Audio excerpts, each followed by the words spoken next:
Today's mindful moment. What if the biggest threat to democracies isn't like war or economic collapse, but like our own longing for a simpler past? It's kind of unsettling, right? That's what Anne Applebaum asks in Twilight of Democracy. And we're diving deep into how people we might think are ordinary can end up being key players in, the rise of illiberalism and all that. Yeah, it's really fascinating how Applebaum uses her own life, her own experiences to kind of show this, Like the book starts with these really vivid descriptions of New Year's Eve parties in Poland back in the 1990s, right after communism fell. Yep. And you can like almost feel the optimism, like everything felt possible. But then as the years pass, we see some of those same people at those parties embracing authoritarianism, becoming a part of the system they used to be against. It's crazy how fast things change, huh? Yeah. But why, though? What pushes this shift towards illiberalism? Well, she points to a few things, but one of the most striking is what she calls clerks. She's borrowing this term from Julian Benda. These are like intellectuals, journalists, even artists who, for different reasons, end up, legitimizing and promoting authoritarian leaders. They become like the mouthpieces for this system that's undermining democratic values. So it's almost like they're making a new reality, like a new set of facts. Yeah. That justify taking away freedoms. Could you give some specific examples of how these clerks actually work, like what they do? Sure. In Poland, she talks about this guy, Szucikowski, who's a teenage solidarity activist, right? But he ends up the director of state television, and he systematically dismantles its independence, turns it into basically a propaganda machine for the ruling party. He uses his position to punish people he sees as enemies and reward those loyal to the party, whether they're competent or not. It's kind of scary, isn't it? Like how wanting revenge or just personal resentment can actually like fuel authoritarianism. And it's not just individuals either. Applebaum shows how entire institutions can be co-opted, like in Hungary, for example. Viktor Orban, he's systematically undermined the judiciary, the media, even universities, using a combo of legal maneuvering, intimidation, and financial pressure. So it's like this slow, methodical dismantling of all the checks and balances that are supposed to like protect democracy. Exactly. And what's really unsettling is that this isn't just, an Eastern Europe thing. Applebaum draws parallels with stuff happening in the UK, the US, even Spain. It's a global shift towards illiberalism. Why are these tactics so effective, though? What makes people want to follow these illiberal leaders? Applebaum, she argues that nostalgia plays a big part. She says that in times of rapid change and uncertainty, people, they yearn for a simpler past, even if that past is, mostly made up. So it's like longing for a golden age that never really existed. Right.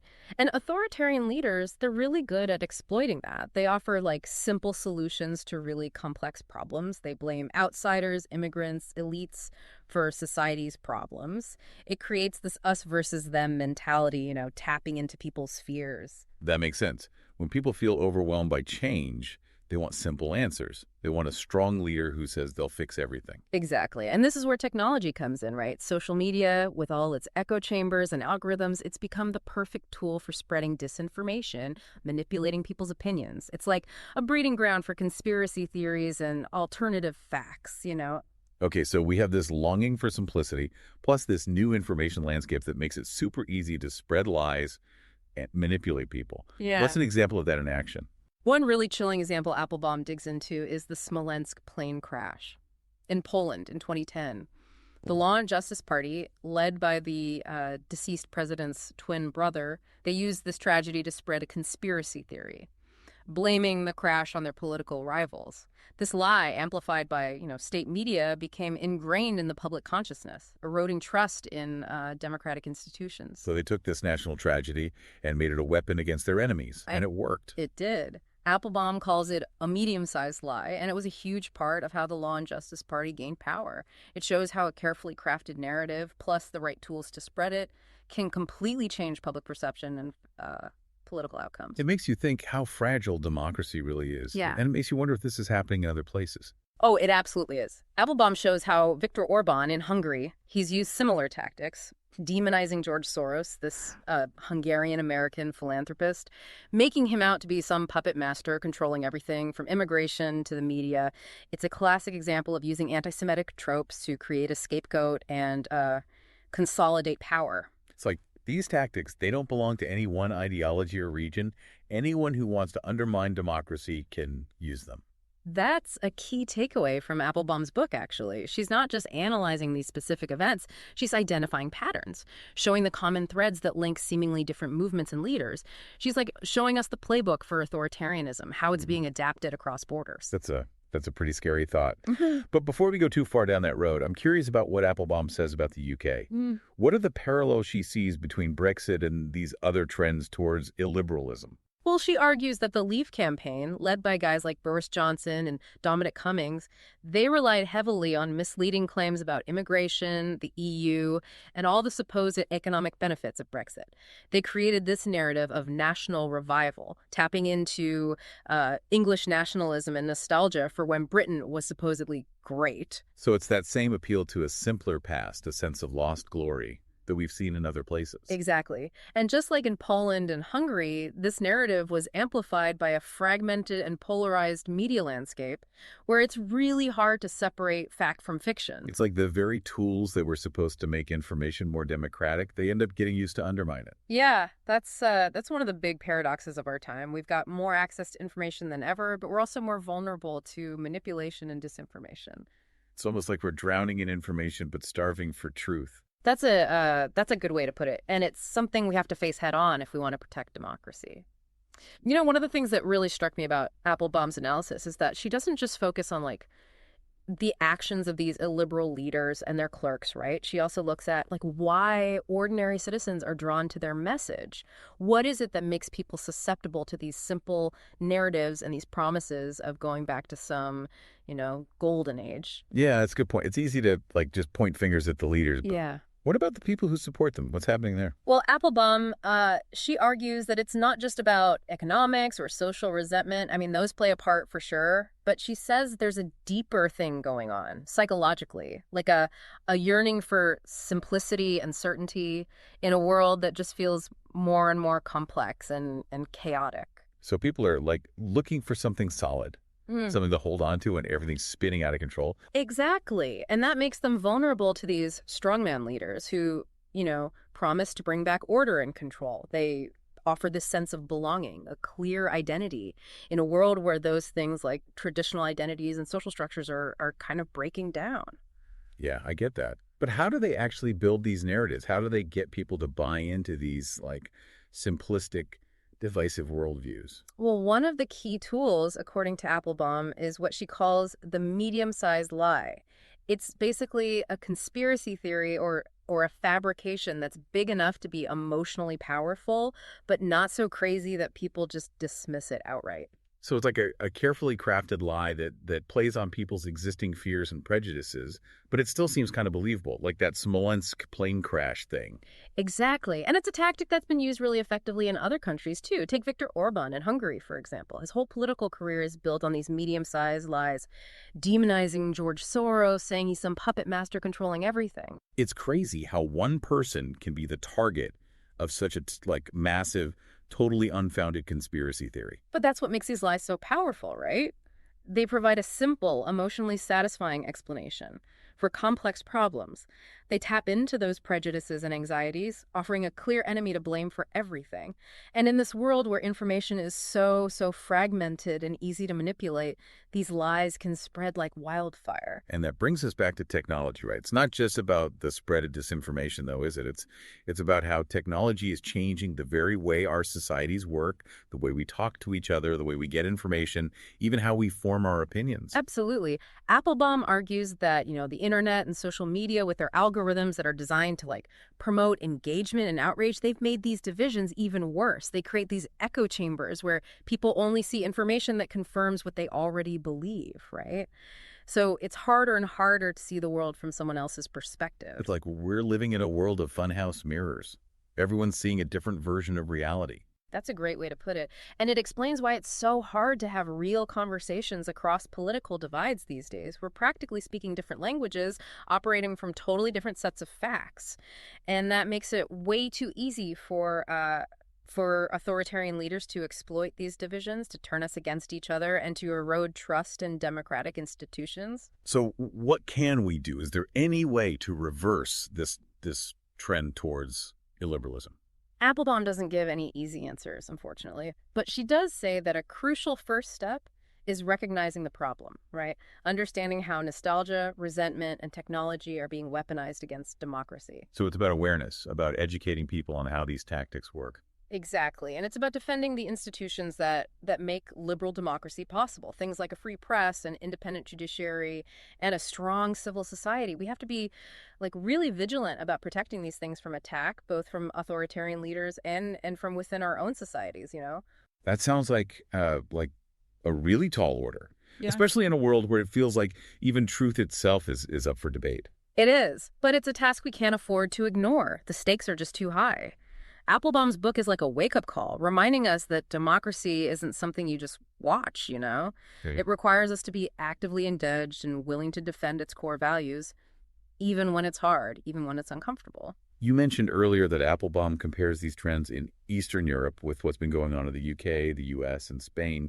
Could you talk a bit more about that? What are the specific things she sees as similar? Sure. When it comes to the UK, Applebaum argues that the Brexit campaign, while not openly authoritarian, it did tap into a lot of the same anxieties and resentments that we've seen driving illiberalism in other places. So things like economic insecurity, worries about immigration, that sense of losing their national identity. Exactly. And these feelings were often exploited, you know, with misleading claims and divisive rhetoric, which created this climate of fear and distrust that eventually led to undermining support for the EU.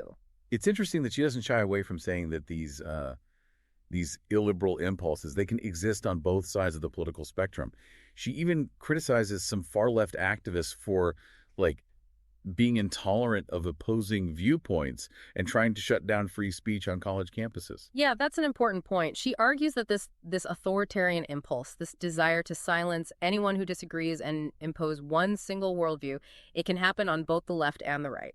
And she says that ultimately this kind of intolerance is just really bad for democratic discourse. It's like we're losing the ability to even have conversations, to debate and disagree without resorting to censorship or just demonizing each other. Exactly. And that's a dangerous thing. When dialogue breaks down, when we lose empathy and understanding, it gets replaced by fear and anger. And that just creates the perfect environment for extremism and violence. Which takes us back to her point about technology, right? Social media, with those algorithms that are designed to get people riled up and outraged, often just make those divisions worse. People end up in these echo chambers, constantly bombarded with stuff that just reinforces their existing biases. Makes it so much harder to see the world from any other point of view. Exactly. And this fragmentation of the public sphere combined with how fast and anonymous online communication is, it just fuels this anger and resentment. And that creates a space where extreme views can really thrive. It's almost like technology, which was supposed to connect us, make information more accessible to everyone, it's doing the opposite. It's pushing us apart and creating division and distrust. That's a paradox we really need to figure out. It's one of the biggest challenges facing democracy in the 21st century. We need to find ways to use the power of technology for good while also minimizing the potential harm it can do. That sounds like a tough balancing act. It is, but it's one we can't ignore. The future of democracy might just depend on it. Applebaum's book definitely paints a pretty grim picture of the challenges facing democracy. But it's not all bad, right? She does offer some hope, doesn't she? She does. Actually, one of the most compelling things about the book is how she reflects on her own journey. Her experiences living in Poland during the transition from communism to democracy, and seeing firsthand how those freedoms started to erode. It's like she's inviting us into her living room, sharing her personal story to help us understand these bigger global trends. Exactly. And what makes her approach so powerful is that it makes the story human. It shows that these political events aren't just abstract things, they have a real impact on people's lives. It reminds us that democracy isn't just like a set of rules or procedures. It's a way of life that needs constant attention and care. Exactly. And it's a reminder that we all have a part to play in defending those values and institutions. This has been a really thought-provoking deep dive.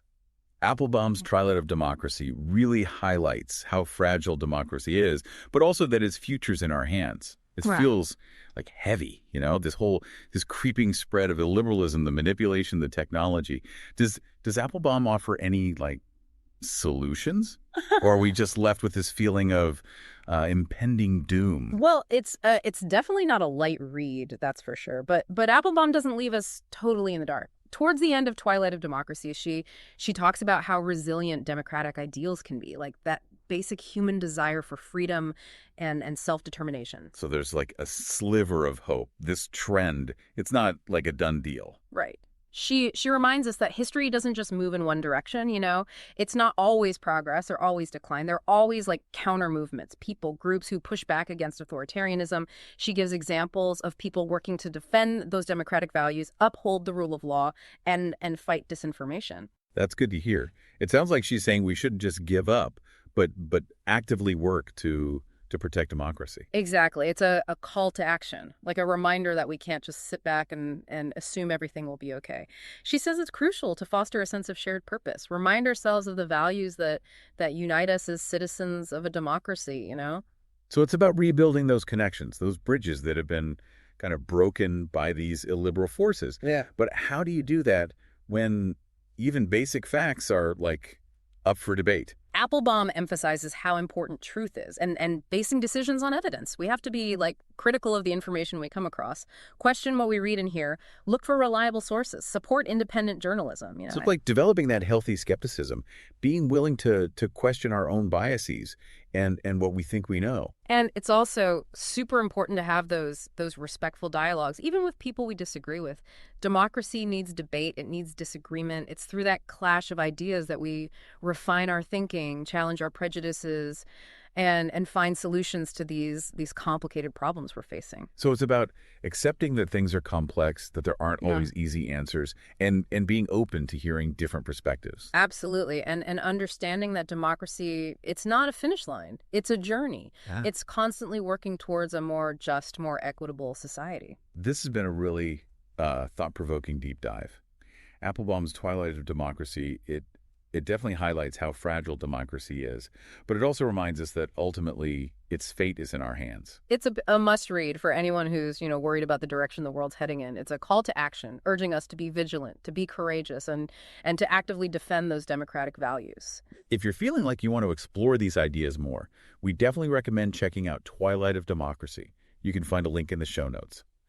And if you found this episode insightful, please subscribe to our channel for more deep dives into the ideas and issues shaping our world. And don't forget to share this episode with your friends and family. These are conversations we all need to be having. The more people we can get involved in these critical discussions, the stronger our democracy will be. Until next time, keep diving deep, keep questioning, and keep fighting for a better future.